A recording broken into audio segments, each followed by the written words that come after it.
Okay, coming to practice 5। Practice 5 এ দেখো বক্সে কি বলছে। বলছে রিকোয়ার। রিকোয়ার মানে কি? রিকোয়ার মানে হচ্ছে প্রয়োজন হওয়া। ঠিক আছে, রিকোয়ার শব্দের অর্থ হচ্ছে প্রয়োজন হওয়া। রাইজ। রাইজ মানে কি? রাইজ মানে হচ্ছে উত্তোলন করা বা তুলে নেওয়া। কম্পেয়ার। কম্পেয়ার মানে কি? কম্পেয়ার মানে হচ্ছে তুলনা করা। প্রোভাইড। প্রোভাইড মানে হচ্ছে দেওয়া বা প্রদান করা। কনসিডার। কনসিডার মানে হচ্ছে বিবেচনা করা। বিকাম। বিকাম মানে তোমরা সবাই জানো, মানে হওয়া। অ্যাচিভ। অ্যাচিভ মানে হচ্ছে অর্জন করা। রিমেইন। রিমেইন মানে কি? থাকা। মেক। মেক মানে তৈরি করা। বি। যখন বক্সের মধ্যে বি থাকবে তখন আমরা am, is, are, was, were ব্যবহার করতে পারবো, অথবা বি কেও আমরা ব্যবহার করতে পারবো। ঠিক আছে, এরপরে দেখো কি বলছে। এডুকেশন ইজ, শিক্ষা হলো। এডুকেশন ইজ, শিক্ষা হলো দ্য ব্যাকবোন। ব্যাকবোন মানে কি? মেরুদণ্ড। দ্য ব্যাকবোন, মেরুদণ্ড। অফ এ নেশন, একটি জাতির। মানে শিক্ষা হচ্ছে একটি জাতির মেরুদণ্ড। ইট ইজ ওফেন, এটি প্রায়ই। তারপরে দেখো গ্যাপ দেওয়া আছে। টু লাইট, আলোর সাথে। অ্যান্ড, এবং। তারপরে আবার গ্যাপ দেওয়া আছে। To be the pillar, pillar হিসাবে, খুঁটি হিসাবে, স্তম্ভ হিসাবে। টু বি মানে এখানে হিসাবে। অফ হিউম্যান সিভিলাইজেশন, মানব সভ্যতার। দেখো এ নাম্বার গ্যাপে ভেরি ওফেন, এটা হচ্ছে কি একটি অ্যাডভার্ব। আর অ্যাডভার্বটা সেন্টেন্সের যে কোনো জায়গাতে বসতে পারে। ঠিক আছে, সো আমরা এখানে দেখতে পাচ্ছি এই কারণে এ নাম্বার গ্যাপে এম, ইজ, আর মানে ইজ এর পরে ভার্ব বসেছে। তো আমরা জানি আমাদের নিয়মটা হচ্ছে am, is, are, was, were, অর্থাৎ বি ভার্বের পরে যদি ভার্ব বসে তাহলে সেটার আইএনজি করতে হবে সেন্টেন্সটি টেন্সে থাকলে, আর প্যাসিভ ফর্ম করতে হবে যদি সেন্টেন্সটি ভয়েসে থাকে। তো আমরা এখানে সবচেয়ে ইম্পর্টেন্ট বা অর্থ অনুযায়ী ভার্ব গুলো নিব। তাহলে কম্পেয়ার। কম্পেয়ারকে আমরা যদি হু দ্বারা প্রশ্ন করি তাহলে অ্যান্সার পাবো না, এই জন্য কি কম্পেয়ার্ড। কম্পেয়ার্ড, তুলনা করা হয়। ইজ কম্পেয়ার্ড মানে তুলনা করা হয়। আচ্ছা, এইখানে আরো একটা বিষয় বলি। বিষয়টা হচ্ছে কে তুলনা করে। তুলনা করার কাজ কি? ইট। ইট মানে কি? এডুকেশন। ইট মানে এডুকেশন। এডুকেশন কি করতে পারে? এডুকেশন তো করতে পারছে না। তো এই জন্য ভার্বকে হু দ্বারা প্রশ্ন করে যখন আমরা সাবজেক্ট পাবো না তখন সেন্টেন্সটি প্যাসিভ ফর্মে থাকে। তখন সেন্টেন্সটি কিসে থাকে? Passive form. ওকে, তো এরপরে দেখো কম্পেয়ার। এখানে কম্পেয়ার দুইটা সিলেবল আছে। একাধিক সিলেবল বিশিষ্ট ভার্ব গুলো হচ্ছে উইক ভার্ব। আর উইক ভার্বের পাস্ট পার্টিসিপল ফর্ম এবং পাস্ট ফর্ম একই হয়। উইক ভার্বের পাস্ট পার্টিসিপল ফর্ম বা পাস্ট ফর্ম করতে হলে শেষে ডি বা ইডি শুধু যুক্ত করতে হয়। ওকে, এরপরে বি নম্বর গ্যাপে দেখো কি বলছে। অ্যান্ড, এবং। তাহলে দেখো কম্পেয়ার টু লাইট, কম্পাউন্ড সেন্টেন্সের সাবজেক্ট এবং ভার্ব যদি একই হয় তাহলে রিপিট করার প্রয়োজন হয় না, যেহেতু অ্যান্ড হচ্ছে একটি কম্পাউন্ড কনজাংশন আর এটা একটা কম্পাউন্ড সেন্টেন্স। এই জন্য এইখানে ইট ইজ সাবজেক্ট হিসাবে, অ্যান্ড এর পরের সেন্টেন্সের সাবজেক্টও ইট ইজ, এই জন্য রিপিট করা হয়নি। তো এখানে কনসিডার্ড, এটা আমরা যদি ব্যবহার করি তাহলে মিনিংটা সুস্পষ্ট হয়ে যাবে। CONSIDER, considered. কনসিডার মানে কি? বিবেচনা করা। তুমি যদি প্রশ্ন করো হু কনসিডার, কে বিবেচনা করে, তো বিবেচনা করার কাজটা তো শিক্ষা করতে পারছে না, তাই না? বিবেচনা করার কাজটা শিক্ষা করতে পারে? পারে না। এই জন্য বিবেচনা করা হয়। টু বি হিসাবে দ্য পিলার, স্তম্ভ। অফ হিউম্যান সিভিলাইজেশন, মানব সভ্যতার। And it is only education, এবং শুধুমাত্র শিক্ষাই, শুধুমাত্র শিক্ষাই। হুইচ ক্যান, যা পারে। হুইচ ক্যান, তারপরে গ্যাপ আছে। এ নেশন একটি জাতিকে, তারপরে আবার গ্যাপ আছে। টু দ্য লেভেল স্তরে অফ স্ট্যান্ডার্ড ডেভেলপমেন্ট মানসম্মত উন্নয়নের। অফ স্ট্যান্ডার্ড ডেভেলপমেন্ট মানে হচ্ছে মানসম্মত উন্নয়নের।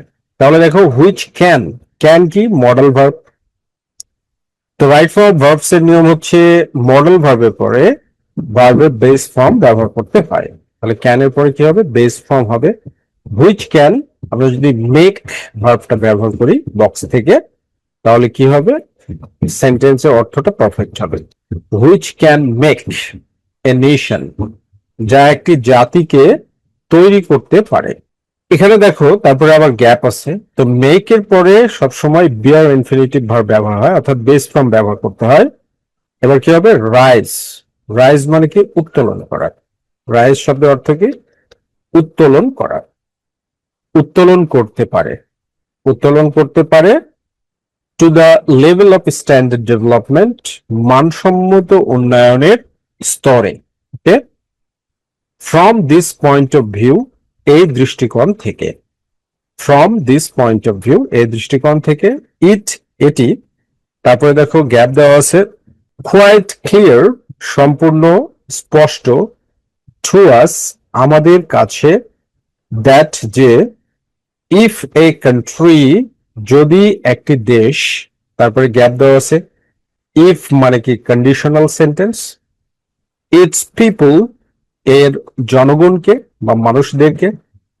উইথ এডুকেশন, শিক্ষা দিয়ে। তারপরে আবার দেখো গ্যাপ দেওয়া আছে এখানে। ফর মডার্ন অ্যাসপেক্টস, আধুনিক দিক সময়ের জন্য। অফ লাইফ, জীবনের। তারপরে দেখো ইট, তারপরে গ্যাপ দেওয়া আছে। ইট মানে এখানে নেশনকে বোঝাচ্ছে, জাতি। আনএবল টু, অক্ষম। আনএবল, অক্ষম। তারপরে to, preposition.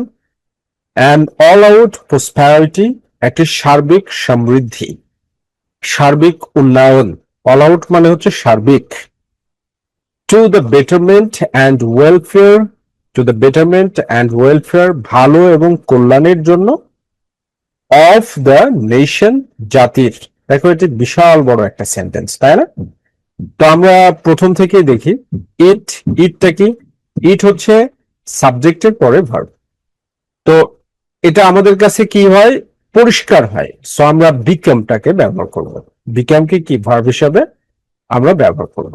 Okay, it becomes, it becomes, it becomes.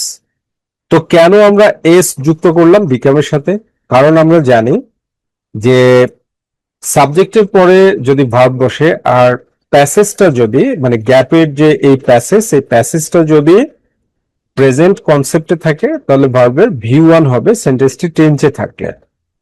তো যেহেতু ভিউ ওয়ান, আর ভিউ ওয়ান এর সাথে সবসময় এস বা ইএস যুক্ত করতে হয় যদি subject third person singular number হয়। তাহলে মিনিংটা দেখো কি হচ্ছে, ইট বিকামস, এটা হয়।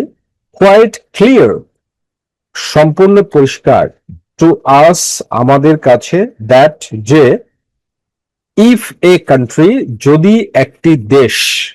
ইফ এ কান্ট্রি, যদি একটি দেশ কি প্রোভাইড, প্রদান করে। প্রদান না করে, ইফ এর পরে সবসময় ভি ওয়ান হয়, ঠিক আছে? যদি কন্ডিশনাল সেন্টেন্স ফার্স্ট কন্ডিশনাল হয়। কন্ডিশনাল সেন্টেন্স হচ্ছে চার ধরনের: zero conditional, first conditional, second conditional, third conditional. তো ফার্স্ট কন্ডিশনাল এর ক্ষেত্রে ইফ এর পরে সেন্টেন্সটা ভি ওয়ান মানে প্রেজেন্ট ফর্মে থাকবে, আর পরের সেন্টেন্সটা অর্থাৎ মেইন ক্লজটা ফিউচার ইনডিফিনিট টেন্সে থাকে। ওকে, প্রথমটা প্রেজেন্ট ইনডিফিনিট, আর পরের সেন্টেন্সটা মানে মেইন ক্লজটা হচ্ছে future indefinite. So if a country, আমরা যদি এখানে নেগেটিভ সেন্সে মিনিংটা করি, মানে মিনিং না করতে পারলে জীবনে কোনোদিন তুমি রুলস দিয়ে কিছু করতে পারবে না। Does not, does not provide. Does not provide মানে যদি প্রদান না করে। ডাজ নট প্রোভাইড, যদি না দেয় বা প্রদান না করে। ইটস পিপল, তার জনগণকে। উইথ এডুকেশন, দেখো এখানে এডুকেশন তারপরে জ্ঞান, খুবই কঠিন একটা পর্যায়ে মনে হচ্ছে না? না, এখানে এডুকেশনকে গ্যাপের ওয়ার্ডটা মডিফাই করবে। আর আমরা জানি ভার্বের পাস্ট পার্টিসিপল অর্থাৎ ভার্ব থ্রিটা অ্যাডজেক্টিভ হিসেবে কাজ করে। এডুকেশন যেহেতু নাউন, তো এখানে একটি অ্যাডজেক্টিভ বসিয়ে দিলে হয়ে যাবে, এই জন্য রিকোয়ার্ড। ওকে, রিকোয়ারকে আমরা কি করলাম, ভার্ব থ্রি করে দিলাম, রিকোয়ার্ড। রিকোয়ার্ড মানে প্রয়োজনীয় শিক্ষা দিয়ে, রিকোয়ার্ড মানে কি এখানে প্রয়োজনীয় শিক্ষা দিয়ে, for the modern aspects of life, জীবনের আধুনিক দিক সময়ের জন্য। ইট, তারপরে দেখো গ্যাপ আছে, তো যেহেতু ইফ দ্বারা সেন্টেন্সটি শুরু হয়েছে এবং কন্ডিশনাল সেন্টেন্স, তাহলে অবশ্যই এটা ফিউচার ইনডিফিনিট হবে। তাহলে রিমেন থাকবে, তাহলে will remain, it will remain, এটি থাকবে, will remain, it will remain, এটি থাকবে। আনএবল, অথবা তুমি এখানে রিমেন না দিয়ে উইল বি, উইল বি ব্যবহার করতে পারো, দুইটার একটাই হলেই হবে। উইল বি হবে আনএবল, অক্ষম, টু, টু এর পরে ভার্ব বসলে নিয়মটা হচ্ছে বেস ফর্ম, ঠিক আছে। অ্যাচিভ, তাহলে এই গ্যাপে কি হবে, অ্যাচিভ অর্জন করতে, CHIV, টু অ্যাচিভ অর্জন করতে, কি অর্জন করতে, অ্যান অল আউট প্রসপারিটি, সার্বিক উন্নয়ন, to the betterment and welfare, ভালো এবং কল্যাণের জন্য, অফ দ্য নেশন, জাতির। আদারওয়াইজ, অন্যথায়, দ্য নেশন, জাতি, in the darkness of ignorance, in the darkness অন্ধকারে, ইন দ্য ডার্কনেস মানে কি অন্ধকারে, অফ ইগনোরেন্স অজ্ঞতার, অজ্ঞতার অন্ধকারে নিমজ্জিত থাকবে। তার মানে কি উইল রিমেন, একটাই বাকি আছে, এটা বোনাস হিসেবে পাবে, উইল রিমেন মানে থাকবে। মাই ডিয়ার স্টুডেন্টস, আমি তোমাদেরকে বারবার বলছি যে তোমরা যদি ট্রান্সলেট করে না পড়ো তাহলে কখনোই ইংরেজিতে ভালো করতে পারবে না, this is guaranteed. Okay, translate করে যখন তুমি তোমার নিজের ক্যাপাসিটিকে একটা লেভেলে নিয়ে যাবে, তখন তোমার কাছে যে কোনো ধরনের প্রশ্ন আসলেই সেটা আর কোনো সমস্যার হবে না। ওকে।